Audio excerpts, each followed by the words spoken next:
Y hoy está conmigo una de esas personas que, como yo, Cristo le ha liberado. Marcos Fonseca, bienvenido. Muchas gracias, José Luis.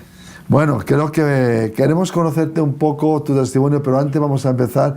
Marcos Fonseca, ¿de dónde viene? De Argentina, de Buenos Aires, Argentina.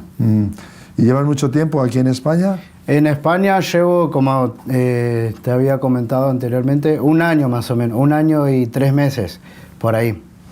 ¿Y cómo te estamos tratando los españoles? La verdad que de espectáculo, ¿eh? La comida muy buena, la gente muy, como que lo abraza a uno también. La verdad que da mucho gusto. Al principio cuando nosotros tomamos la decisión para venir para acá, era como teníamos esa incertidumbre de saber cómo iba a ser el país, la cultura y todo eso. Pero la verdad que cada vez que estoy acá más enamorado estoy del lugar y de la gente también más que nada. Oye, pues me alegro y de verdad soy bienvenido. Has hablado en plural. Cuando hablas en plural dices que hemos venido, que viniste, estás soltero, estás casado. ¿Con quién viniste? Sí. Yo estoy soltero y nosotros cuando vinimos a España anteriormente estábamos en Irlanda. Estuvimos en Irlanda 1 mes y medio ahí sirviendo en un ministerio también y bueno, cuando cerramos las puertas nosotros, cuando vinimos para Europa con el plan de servir a Dios y de hacer lo que Él tenía preparado para nosotros. Bueno, ¿dónde podría empezar? Podría empezar desde el principio, ¿no? Mis papás, yo tengo 2 hermanos y tengo una hermana que falleció hace muchos años atrás.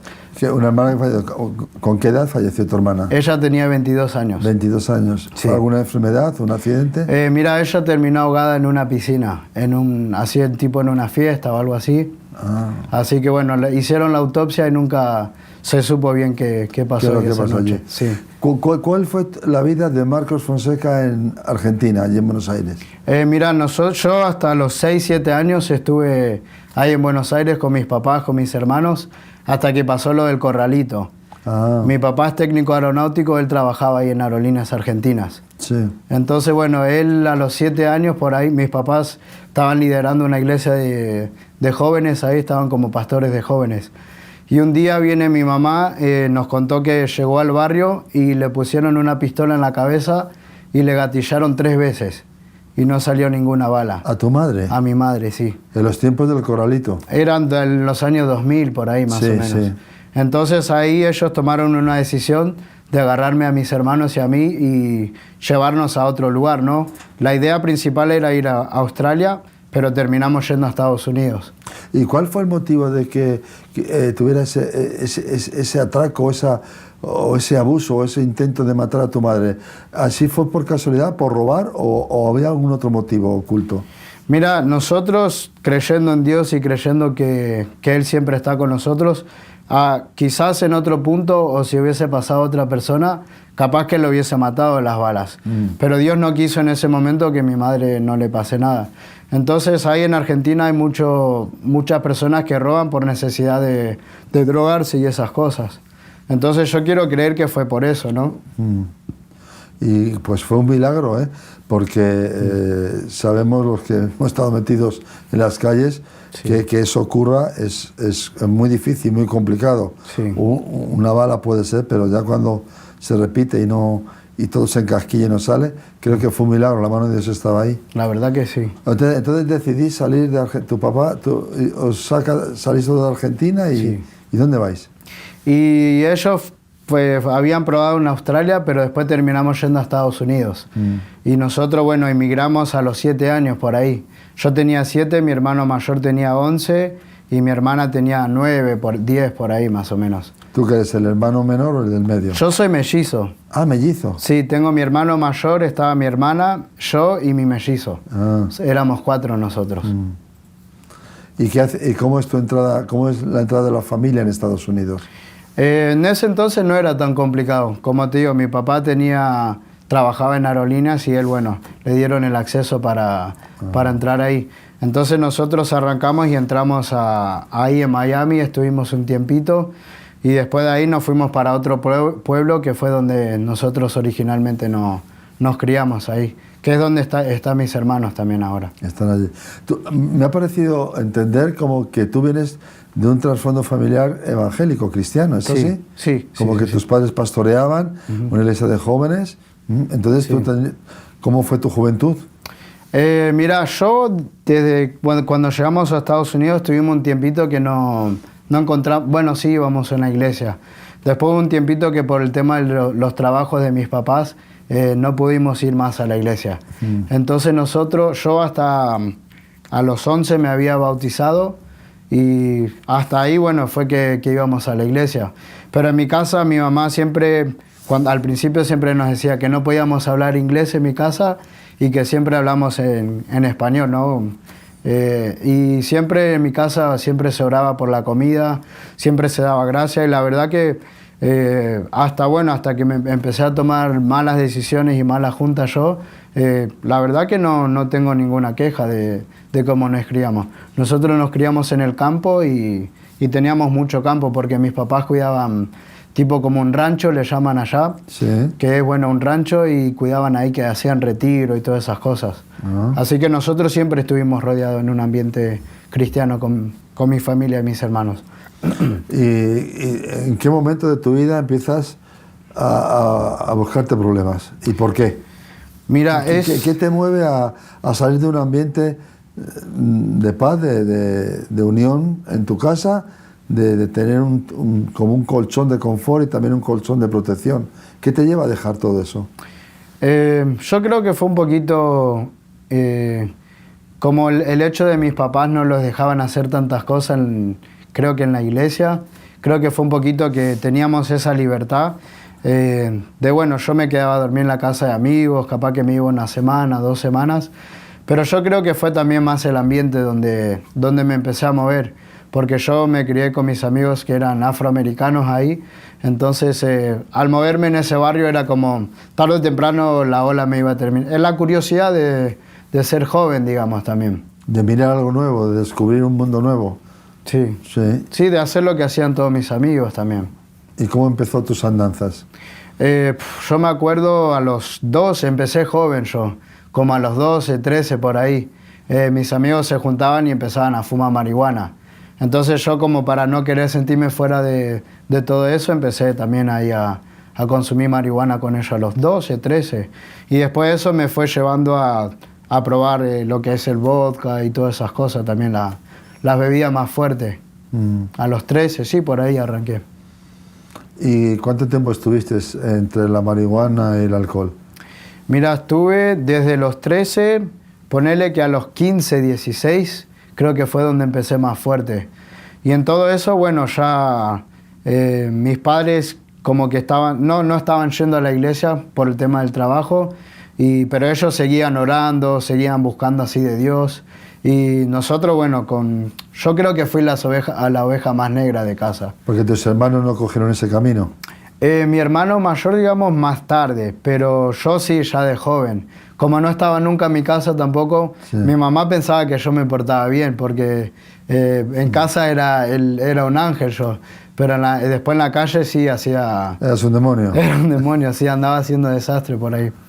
Pero sí, yo empecé a los 16, 17 más o menos, que fue que me metí ahí, que iba mucho a las fiestas que hacen en casas ahí en Estados Unidos.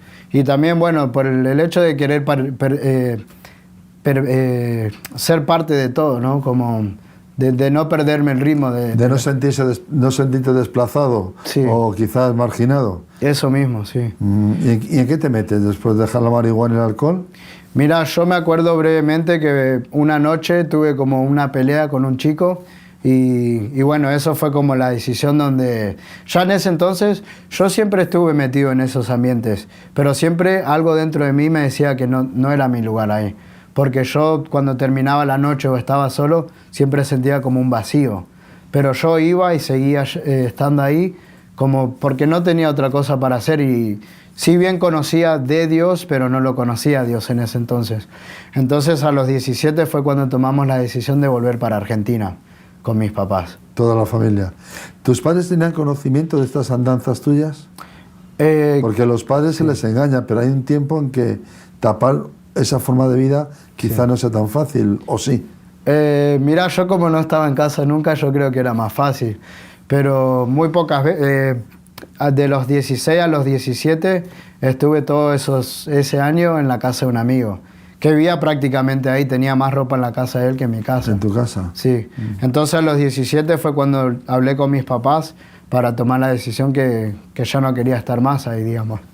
¿Qué querías, volver a Argentina? Yo quería algo nuevo porque ya no aguantaba más, ya estaba por meterme en quilombo más fuerte. Tenía muchos amigos que andaban en las pandillas también, entonces, si bien yo nunca llegué a tener esa maldad o de, no sé, de pegarle a alguien o robar o esas cosas, pero ya iba encaminado a eso. Entonces, cuando llegué a ese punto, le dije a mi mamá que me saque de ahí, por favor. ¿Y volvéis todos a Argentina o vuelves tú solo? Volvimos mi papá, mi mamá, mi mellizo y yo. Mi hermano mayor se quedó viviendo con mi hermana, porque él ya tenía un hijo en ese entonces. ¿Tu hermano mayor? Sí, y él ya estaba casado. Ah, bien. Bueno, vuelves a Argentina, Sí. aterrizas en Argentina, ahí está Buenos Aires. ¿Cómo comienza tu nueva vida en la ciudad que dejaste? Para mí fue muy difícil porque nosotros estábamos acostumbrados a una vida más fácil, digamos. Mis papás trabajaban bien, entonces llegar al barrio y llegar a otro país, si bien tenía mis familiares, mis primos, todo que nos recibieron muy bien, me acuerdo brevemente que nosotros nos fuimos a vivir en lo que se llama La Matanza, ahí que es muy complicado ese barrio. Lo que es toda esa zona, ¿no? Entonces cuando nos metimos ahí, yo le pregunto a mi mamá, le digo, ¿dónde me metiste? O sea, que no volviste a tu barrio original, sino fuiste a vivir a otra zona, que es La Matanza. Sí. Mira, nosotros estábamos como a 2 kilómetros del barrio original, porque era donde vivía mi tía también. Sí. Entonces para mí fue todo distinto porque también yo me crié pensando en inglés, entonces tuve que volver a como cambiar de chip. Y por mucho tiempo me costó mucho eso.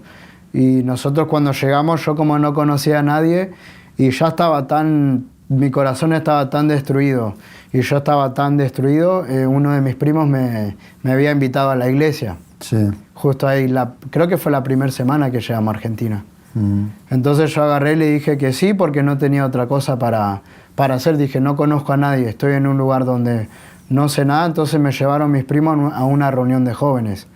Y yo me acuerdo ese sábado, yo tenía pensado como algo un poquito más viejo, ¿no? Que iban a estar ahí con las polleras largas, así tocando la pandereta y todas esas cosas. Pero me encontré con una situación que era una iglesia que tenía luces, tenía chicos bailando en el escenario así, alabando a Dios a través de la danza y todas esas cosas. Y ahí fue la primera vez que tuve un encuentro con Dios realmente. ¿En esa reunión? En esa reunión yo llegué y lloré 2-3 horas más o menos. Wow. Porque, ¿viste cuando sos un nene y te golpeás y llorás y te duele? Bueno, yo sentí eso, pero no de golpearme, sino que tuve un encuentro tan fuerte con Dios y sentí el abrazo de Él tan fuerte como en mi alma, que Él me decía todo lo que yo había hecho y todo lo que me estaba pasando. Sentí un amor tan fuerte que lloré como 2 horas. Me acuerdo, el pastor Mariano Pereda estaba predicando. Mientras él predicaba, yo seguía llorando. Y yo en ese entonces no entendía nada.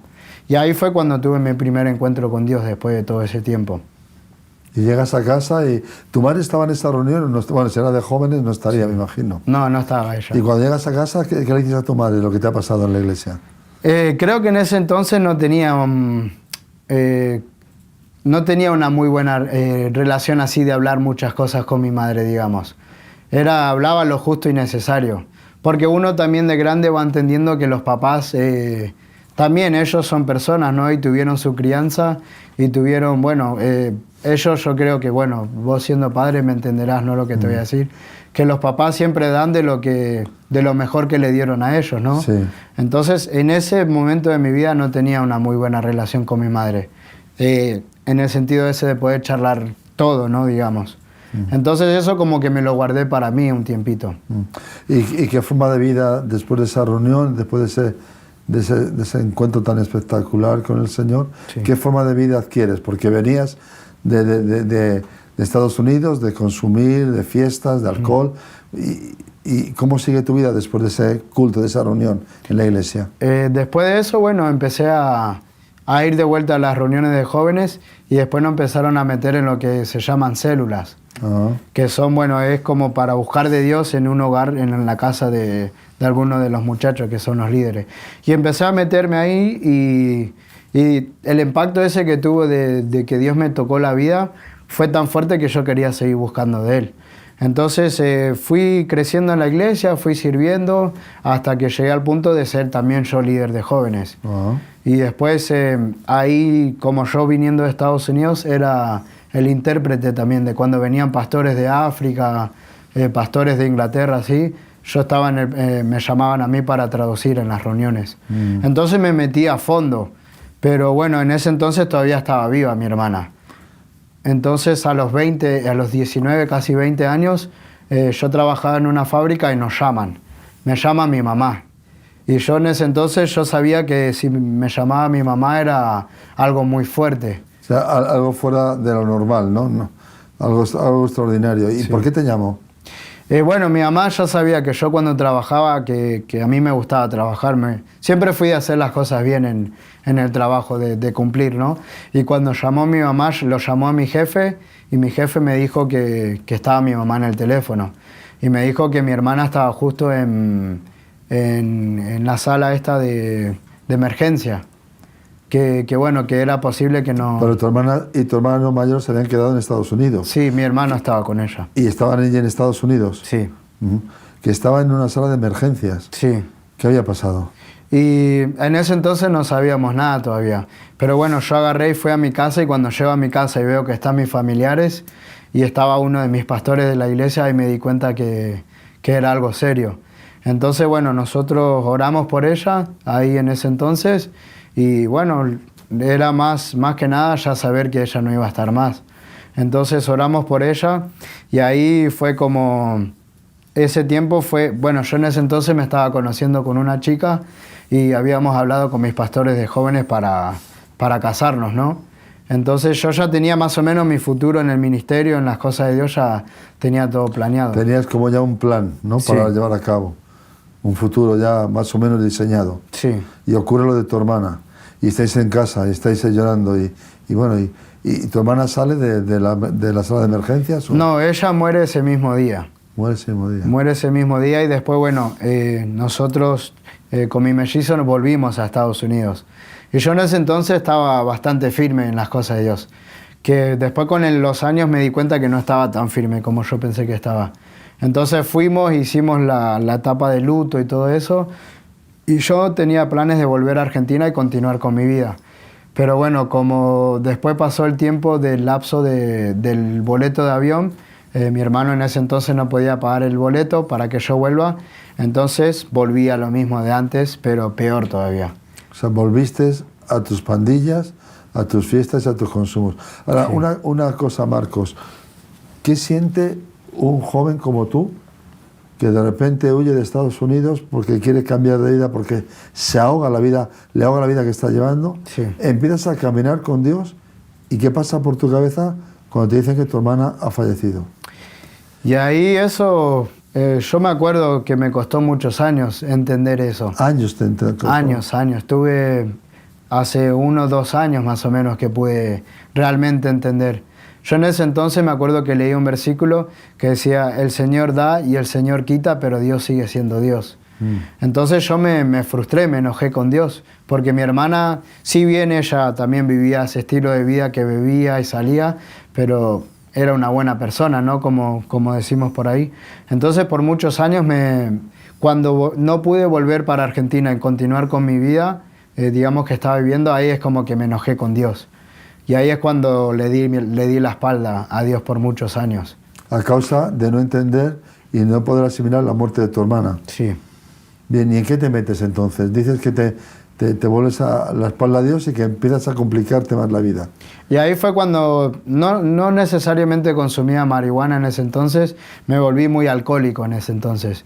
Porque como tenía tanta frustración, tantas cosas ahí, que me terminé encerrando del mundo. Y ahí fue donde fue la decadencia de lo que me terminó pasando, ¿no? Con el pasar de los años, que ahí fue cuando le di la espalda a Dios y me volví al alcoholismo. Entonces, para no sentir nada, era como que por fuera yo era así la persona que intocable, ¿no? Como quien diría, y me puse como una cáscara, digamos. Tenías una doble personalidad. Sí. El muro para que todo el mundo te viera entero y en pie, pero por dentro ni estabas entero ni estabas en pie. ¿Cuánto tiempo dura el tema del alcoholismo? Porque algunos creen, Marcos, Sí. y yo te entiendo, porque yo soy también una persona rescatada, Sí. y el problema mío fue el alcohol. Y algunos creen que el alcohol no tiene importancia. Es más difícil, en la mayoría de los casos, salir del alcoholismo que salir de la coca o de la heroína o de la marihuana, aunque muchos no lo crean. Sí. Yo creo que, mira, yo estuve enganchado un tiempo también a la cocaína. Los últimos años antes de venir a España estaba que me costó más dejar el alcohol que la cocaína, como decís vos. Y con el pasar de ese tiempo sí fui decayendo hasta que, bueno, también llegó un punto de vuelta donde estar en el mismo entorno ya era peor lo que las cosas que hacía. Ya salí, bueno, con mis amigos salía, bueno, a aportarnos más, ¿no? Entonces llegó un punto tal donde tomé la decisión y dije, ahí fue donde un amigo que tengo hasta el día de hoy, que me introdujo en lo que después fue mi profesión por muchos años, que es la barbería. Entonces ahí conocí a mi barbero y le comenté que nosotros hacíamos viaje misionero en la iglesia donde iba, que ayudábamos a gente, yo cortaba el pelo ahí. Entonces ahí fue cuando dije, yo este estilo de vida no lo quiero vivir más. Entonces dije, bueno, una amiga me ayudó a comprar el boleto y volví para Argentina de vuelta. Ahora más roto que la primera vez cuando había llegado. A ti te rompió la muerte de tu hermana, pero ¿cómo afectó al resto de la familia? ¿Cómo asimilaron tus padres, tus hermanos, el fallecimiento de una hermana?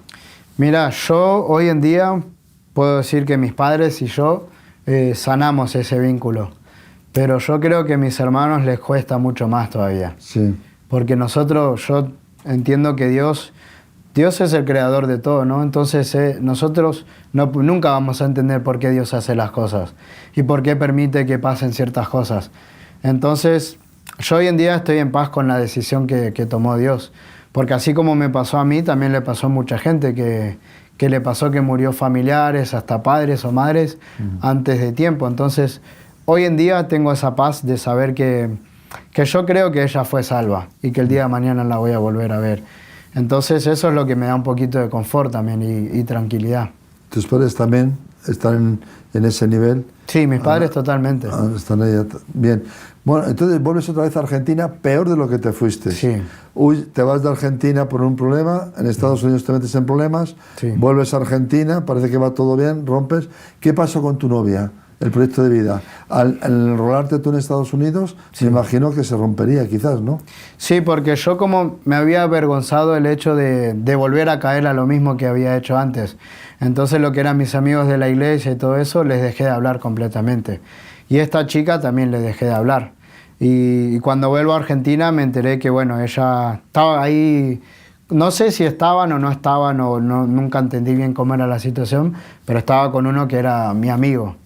Entonces ahí fue cuando también ya imagínate, lo de mi hermana y esto fue la gota que rebalsó el vaso. ¿No pudiste ver a tu exnovia o con un amigo? Sí, me arruinó completamente eso.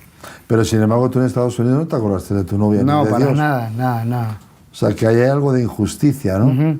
Hoy en día lo veo así, digo, de mi parte, bueno, como tenía 20 años... Para ti la parte ancha, ¿no? Sí. Y para los otros la parte estrecha. Es como todo, ¿no? Cuando contamos la historia nos enfocamos en la parte nuestra. Entonces, bueno, después hablando con mis amigos, todo ello, me contaron también el tiempo de que pasó ella, que bueno, de un día para el otro le dejé de hablar, entonces también a ella le rompió completamente el corazón también. ¿Y cuando vuelves a Argentina, vuelves a la iglesia o ya no quieres saber nada de la iglesia? Mira, yo cuando volví, yo llegué un sábado a la mañana. Sábado a la mañana, obviamente, tenía que ir a la casa de mis abuelos a comer. Fuimos, comí ahí con mis abuelos y después me fui a la reunión de jóvenes el sábado. Ah, nada más llegar. Ese mismo día. Estaba ahí con ganas de volver a eso también, a volver a enfocarme en el propósito de Dios. Y después de ahí, bueno, fue un proceso también, que tengo un amigo que lo quiero mucho, que este amigo después más adelante te voy a comentar que también fue una pieza clave de parte de Dios en lo que fue toda mi vida, que Él me ayudó a volver en los caminos de Dios, ¿no? También de vuelta. ¿Y cómo sale Marcos del consumo del alcohol, de la coca y de todo eso, en la recaída que tuvo en Estados Unidos? ¿Cómo planteas tu vida, tu vuelta a Buenos Aires para salir de ese entorno, de ese círculo? Mira, yo sé que hay gente que tiene más fuerza de voluntad. Yo tuve que volver a Argentina directamente para cambiar de todo ese entorno. Entonces, para mí no fue muy difícil, porque como te digo, estaban tan hecho pedazos que necesitaba cambiar mi vida completamente nuevamente. ¿Cuáles eran tus pensamientos? A ver, cuando dices estabas hecho pedazos, para que nuestra audiencia, nuestros televidentes y radioyentes entiendan un poco, ¿qué es estar hecho pedazos? Para mí era, estar avergonzado del estilo de vida que llevaba. No tenía como un rumbo específico, digamos, no tenía proyectos, no tenía anhelos. En ese entonces creo que la palabra depresión todavía no existía en mi persona todavía. Pero sí, yo creo que podría definirlo en eso, ¿no? En estar así, sin ganas, digamos, de continuar un poco. Quizás algo de soledad. Completamente. Completamente. Sí. Si bien yo teniendo mi papá, mi mamá, siempre sentía como que hasta cierto punto que nadie me entendía. Pero tampoco era que yo me abría mucho también para que la gente me dé ese espacio para que me entiendan también. ¿Y qué pasa cuando en medio de esos cachitos que tienes por dentro, que no te sientes emplazado, no te sientes ajustado o como si estás fuera de lugar? ¿Tus padres ya sabían toda la historia de tu vida o todavía no había ese fluido de conversación con ellos? En ese entonces yo creo que siempre con mi madre tuvimos más un poquito de relación en ese sentido. Entonces, si bien ella sabía, porque conversábamos, pero el que sabía más era mi líder de jóvenes, digamos. Con él, Dios lo usó mucho para guiarme y para meterme nuevamente en la iglesia. Y tuviste un encuentro con el Señor, pero cuando abandonas a Dios y vuelves, necesitarías otro encuentro con el Señor. Yo creo que uno cuando realmente tiene un encuentro con Dios nunca es como que Dios siempre, yo cuando he estado en mis peores momentos siempre sentía a Dios y Dios siempre me hablaba. Como el hijo pródigo, no la historia de la Biblia, que siempre estaba como ahí ese anhelo de que Él me quiera de vuelta en casa. Entonces yo creo que alejarme de Dios completamente no me alejé completamente de Dios. O sea, que no te sentías tan huérfano o ¿qué sentías para volver a la iglesia? Yo creo que la palabra sería solo, ¿no? Solo. Solo, sí. ¿Y cómo te ayudó el Evangelio, la iglesia? ¿Cómo te ayudó ese líder de jóvenes a restaurar tu vida? Primero que tuvo mucha paciencia conmigo, porque como te digo, yo era una persona que hubo un punto donde ni mis padres me podían decir lo que yo haga con mi vida, ¿no? Hacer con mi vida. ¿No dejabas entrar en tu vida a nadie? A nadie, ni mis padres, imagínate. Y por muchos años fue así.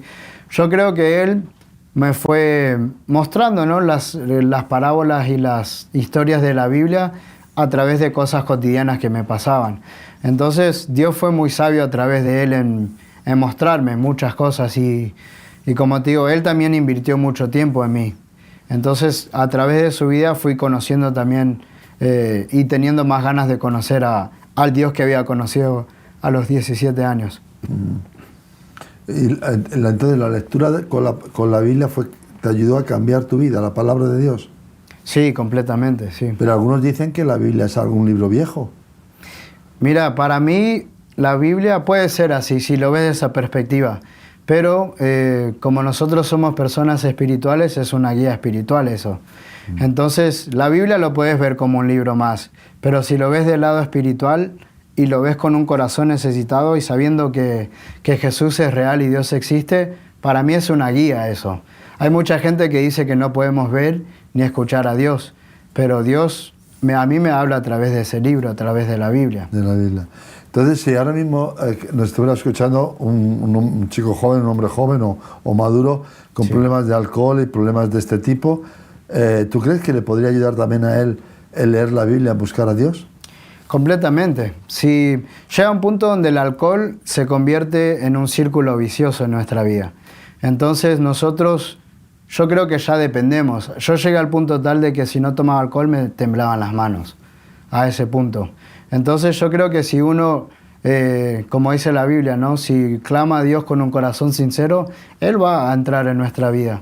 Muchas veces nosotros como personas tenemos una imagen de Dios que es un Dios lejano, que es un Dios dictador, que es un Dios que nos castiga, ¿no? Pero el Dios que yo conozco hoy en día es un Dios de amor, es un Dios paciente, es un Dios que en todo momento nos está buscando. Entonces, si este video le llega a alguien, entonces no es casualidad que justo estemos charlando nosotros de esto y ese video le llega a esa persona. Es una forma que Dios está tocando el corazón del oyente también. ¿Y Dios te entendió? ¿Tú entendiste a Dios en esa relación?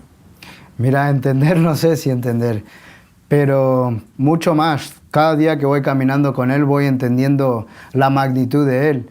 Nosotros cuando hacemos ruta de Barcelona a Madrid y yo voy viendo lo que es el paisaje, le digo a los muchachos, ¿cómo puede ser que no haya un creador?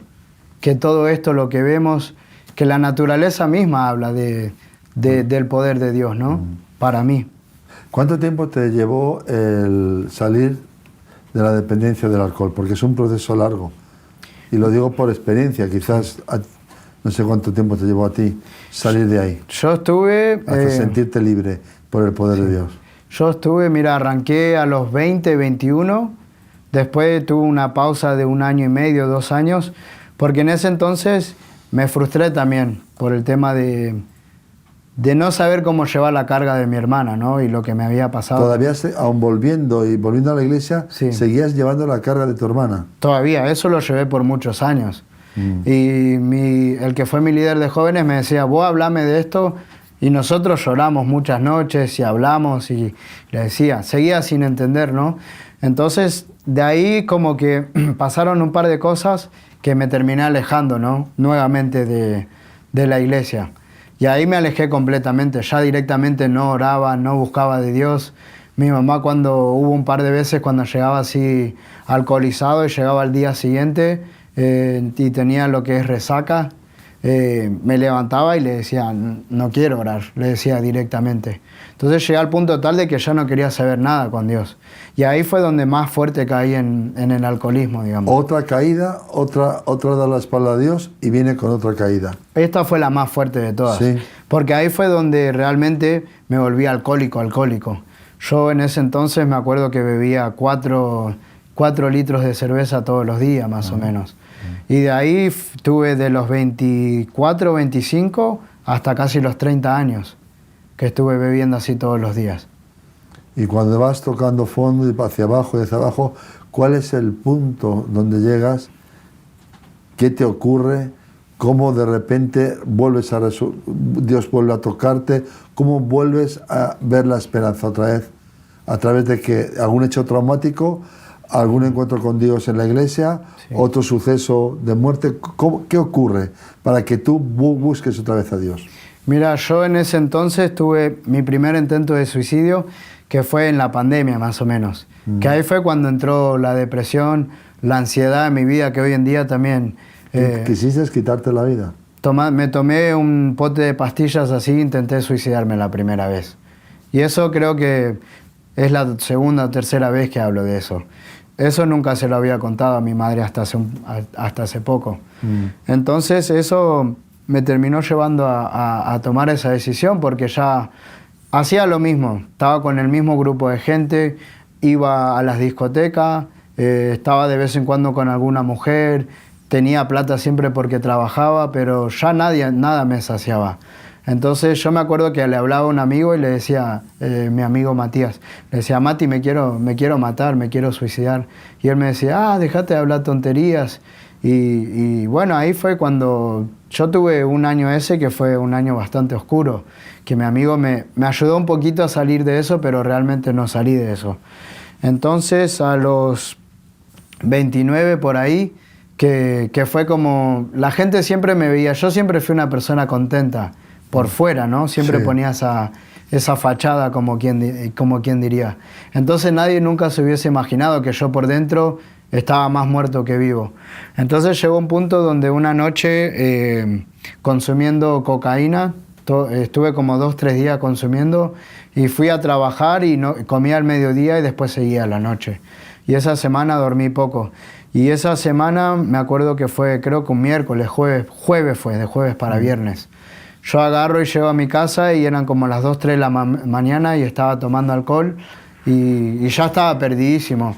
Y en esa escucho una voz que me dice que me corte el cuello. ¿Escuchas una voz que te dice, que te anima a cortarte el cuello? A cortarme el cuello, que agarre, porque yo me miraba los tatuajes del cuello.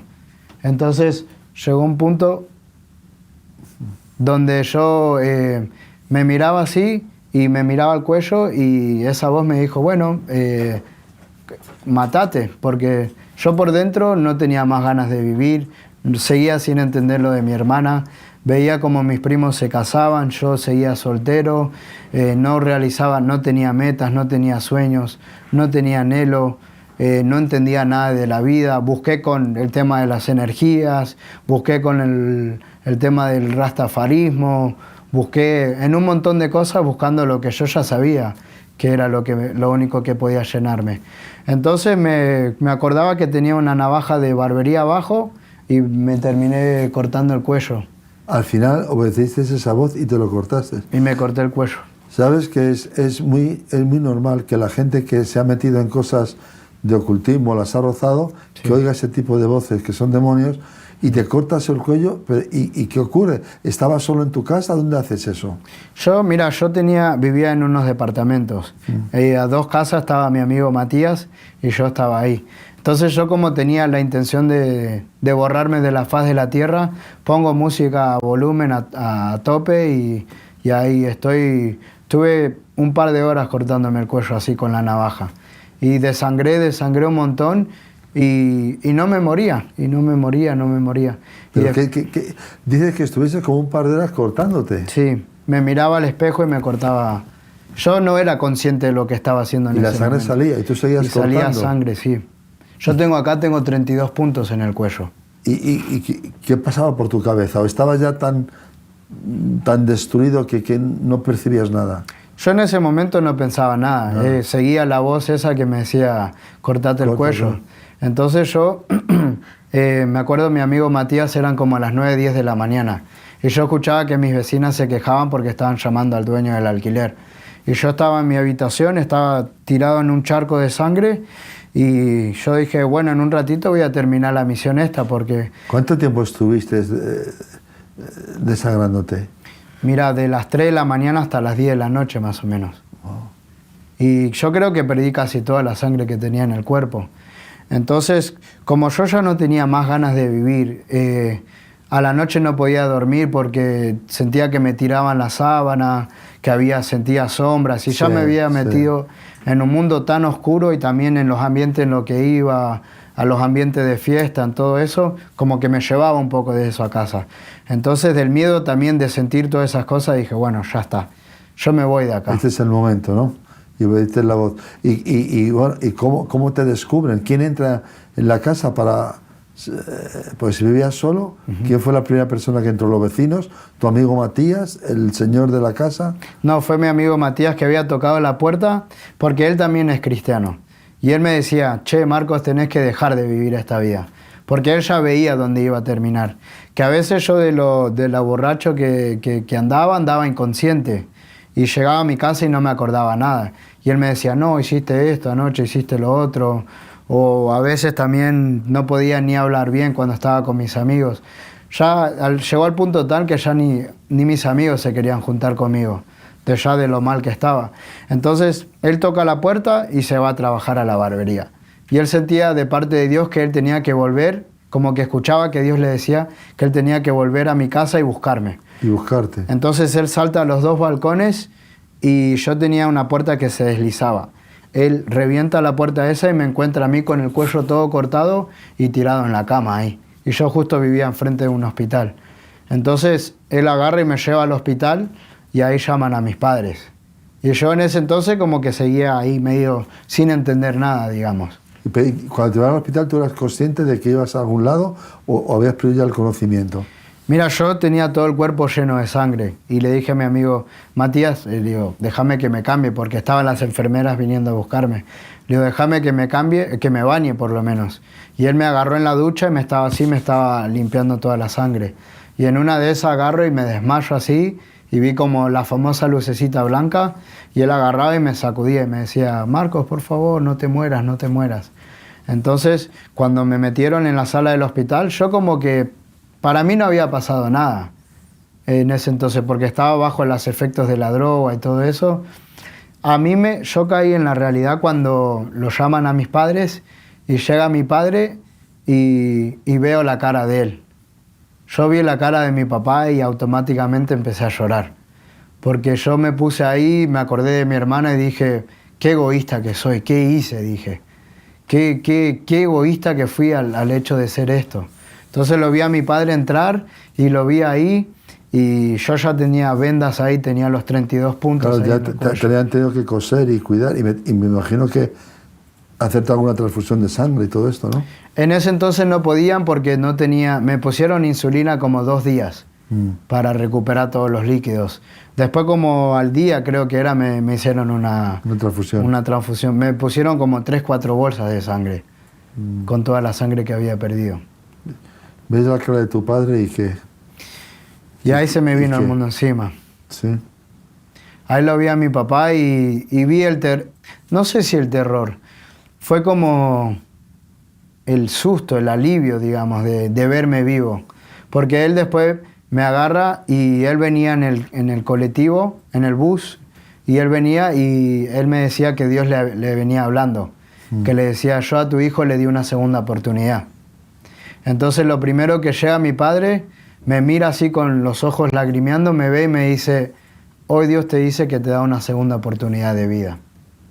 Y ahí yo siento que en sí una parte mía murió, de lo que era la depresión y todas esas cosas, como quien diría, me saqué las ganas de suicidarme, ¿no? Y me las saqué bien sacada.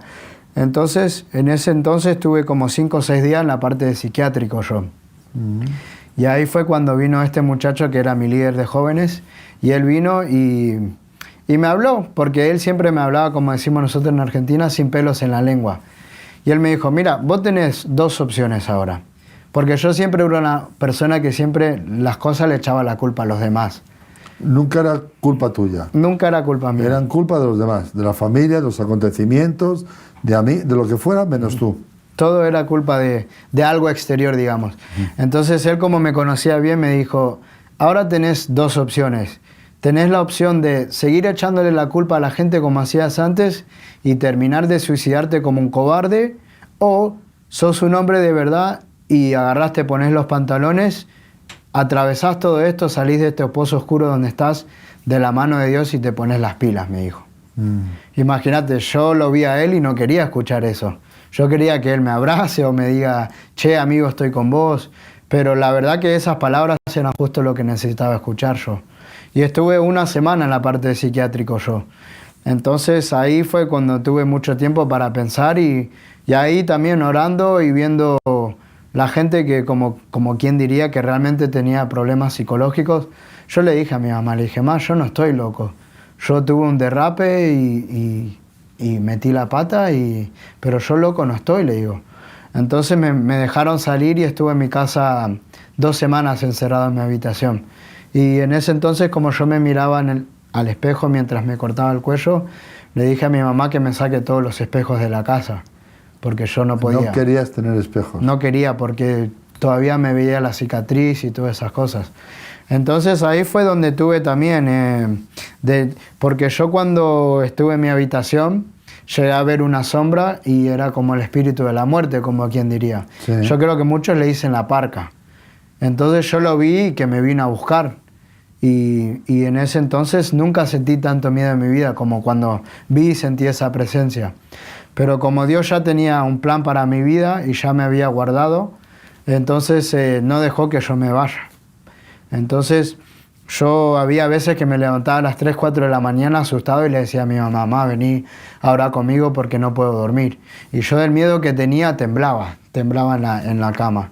Y así estuve un mes hasta que me vino a buscar un primo y volví de vuelta a la iglesia. Y ahí fue cuando ya dije, bueno, Dios, yo no puedo más. No puedo más claramente con mi vida, no puedo hacer nada. Llegué a este punto y le dije, necesito de vos, necesito que me ayudes a salir de esto, porque nadie me puede ayudar, solamente vos me podés ayudar.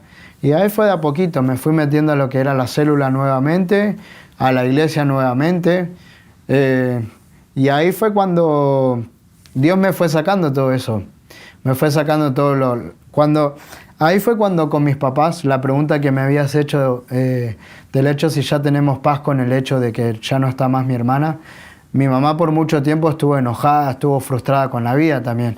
Y ella me comentaba y me decía que después de que Dios te devolvió la vida a vos fue cuando sanamos lo de tu hermana.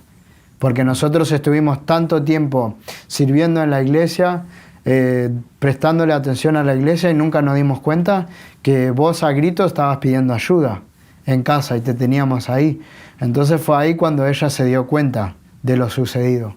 Y ahí fue cuando yo pude restaurar la relación con mis padres. Porque si bien mis padres nunca dejaron que me falte nada, en la adolescencia no tuve como, yo lo hablé con mi padre esto.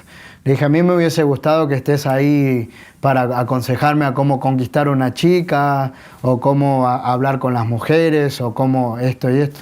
Sí, que te enseñase cosas de la vida. Entonces, como no tuve eso, después de esto sanamos un montón de cosas. Y a través de sanar esto, también ellos pudieron sanar cosas que faltaba, al parecer, quizás perdonar a sus padres también, ¿no? En un sentido. Entonces Dios no solamente trajo restauración a mi vida, sino que también a la vida, a la familia completa. A la familia completa. Y tu hermano, que estaba en Estados Unidos, también se restauró la relación en ese área. ¿Y él cómo estaba? ¿Sentía lo de tu hermana o él estaba en otra, como suelen decir los jóvenes, en otra película? Mira, yo creo que nos cayó como un baldazo de agua fría a todos. Porque si bien yo no tenía mucho contacto con mis hermanos, pero hablamos de vez en cuando. Pero bueno, en ese entonces hubo mucha gente que yo, al estar en un lugar tan oscuro de mi vida, no me daba cuenta de todo el amor que tenía alrededor. Entonces me acuerdo que vino una tía y me miraba a los ojos y me decía, nene, no te das cuenta de todo lo que te amamos y te queremos. Y ahí cuando me dijo eso, algo en mi corazón, como que el corazón de piedra que tenía, como que se me rompió. Se rompió. Y ahí es cuando Dios trajo un montón de gente que me ayudó a sanar todo ese dolor, ¿no? Y bueno, y después de ahí fue un proceso muy duro, fue un proceso muy complicado. Pero yo después de ahí le dije a Dios, yo no quiero jugar más con mi vida. Si hoy en día estoy vivo, literalmente es gracias a vos. Entonces yo quiero que vos me uses para ayudar a gente que está pidiendo a gritos, que necesitan ayuda. Mi temor era que la gente sepa que yo era débil y que tenía esa depresión o esa angustia. Entonces, si Dios me dio otra oportunidad y estoy en este espacio, yo creo firmemente que es para abrir también los ojos de la familia, también de los pastores, ¿no? Sí, porque muchas veces, si bien uno se ocupa de la iglesia, y también quizás cometemos el error de estar en casa, ¿no? De olvidarnos un poquito de abandonar. Dice la Biblia, me pusieron a guardar viñas y la viña que era mía no la guardé. Estás diciendo una gran verdad ahí. Entonces yo creo que también es para abrir los ojos de mucha gente, ¿no? Yo, como te digo, yo probé de todo. Me metí en muchos lugares y a mí lo único que hoy en día yo me levanto a la mañana y veo el milagro que tengo en mi cuello todos los días. Antes lo tomaba como algo como me mantenía un poquito abajo, ¿no? Entonces después dije, gracias a Dios porque estoy vivo. Yo todos los días que oro le doy gracias a Dios por un día más de vida. Porque después de ahí empezó el reloj de Dios en mi vida. Y yo le dije, Dios, yo te quiero servir en lo que sea. Si es para levantar un plato, para barrer, para cortar el pelo, para hablarle a un joven, para aconsejar, para estar en este espacio. Yo sé que yo únicamente estoy vivo porque hay un Dios vivo, porque hay un Dios que existe, hay un Dios real. Los médicos cuando estaban en la sala de operación no entendían cómo yo estaba vivo.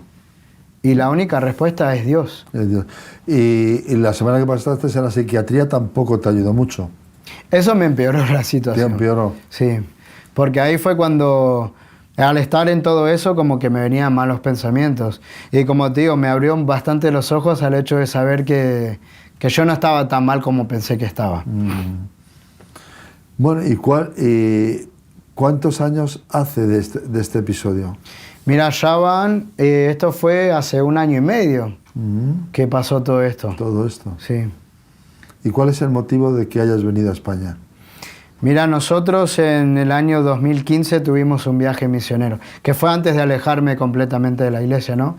Y yo vi a gente que estaba, ponele, en las pasarelas más famosas de Irlanda y en Inglaterra, que veía que estaban las tiendas de Gucci y de Prada y había gente mendigando en la misma puerta de los locales.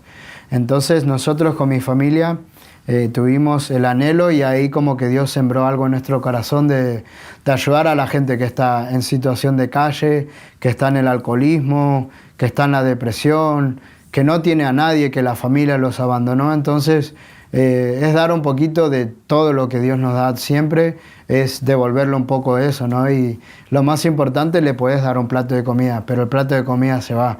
La plata se gasta, pero si nosotros le damos a Dios, Dios va a estar siempre, va a estar por la eternidad. Es un tesoro eterno. Eso mismo, es el mejor tesoro que le podemos dar a la gente. ¿Estás feliz? Súper, estoy más feliz que nunca. ¿Tienes paz o estás solo? Estoy paz y tengo muchos amigos y hermanos ahora. Ah, qué bien.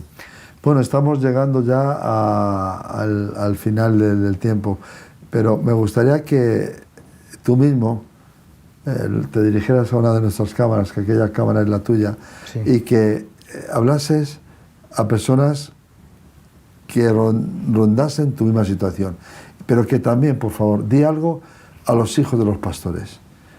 Tú eres un hombre joven que ha estado rodeado en una iglesia, pero que había un distanciamiento familiar y luego es un distanciamiento también con la iglesia. Di también algo a los que han perdido un ser querido. Di algo, lo que Dios ponga en tu corazón, toma esa cámara y dirígete.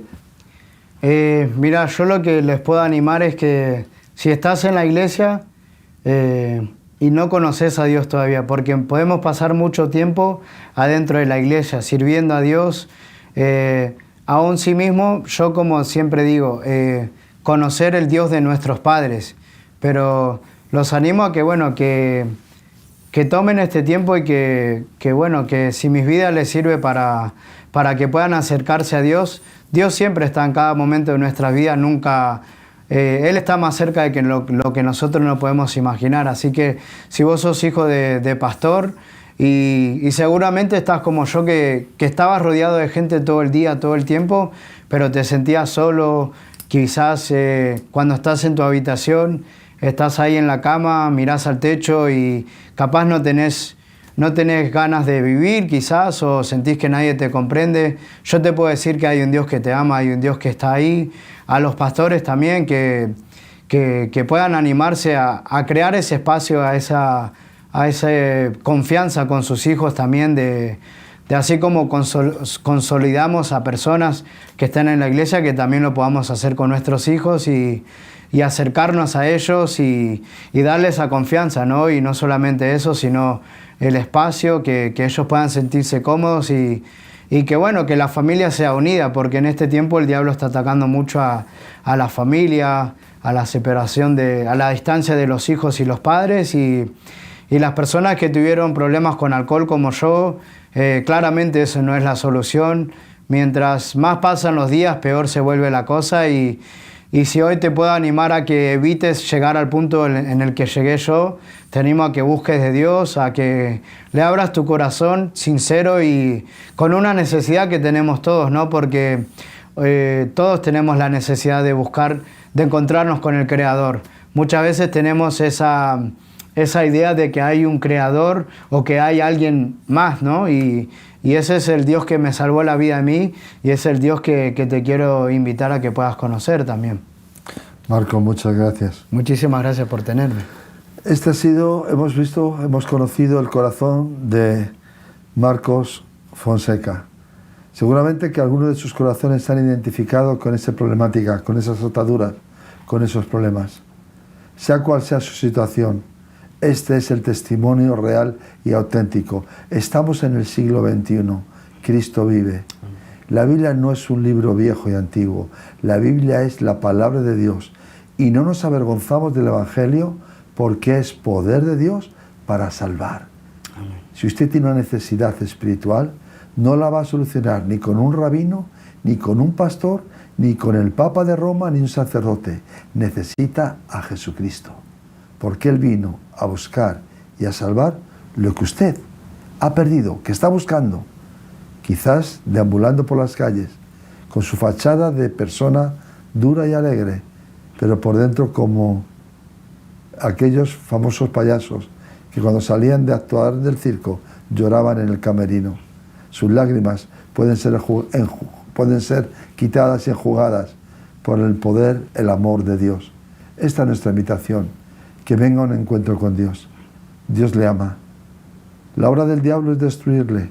Cuando usted se mete en cosas extrañas, oirá voces, tendrá presencias, porque el diablo y los demonios quieren destruir su vida. Pero Jesucristo vino a deshacer las obras del diablo.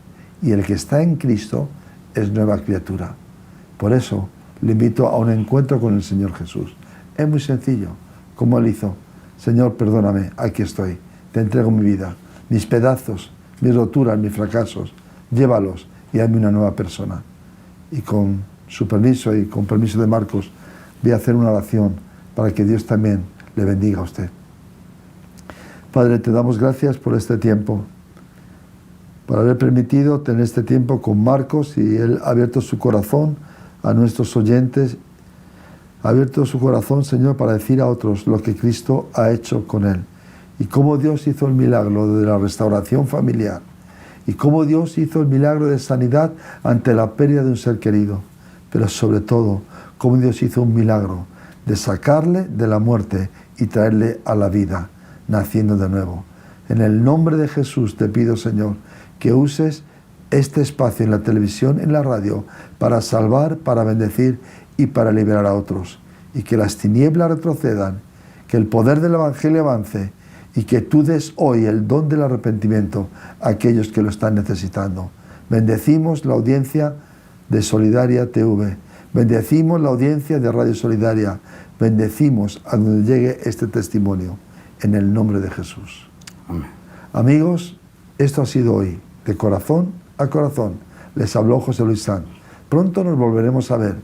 Intentaremos traer otro hermano, otra persona, que abriendo el corazón pueda contar las maravillas de aquel que nos llamó de nuestras tinieblas a su luz admirable. Dios les bendiga.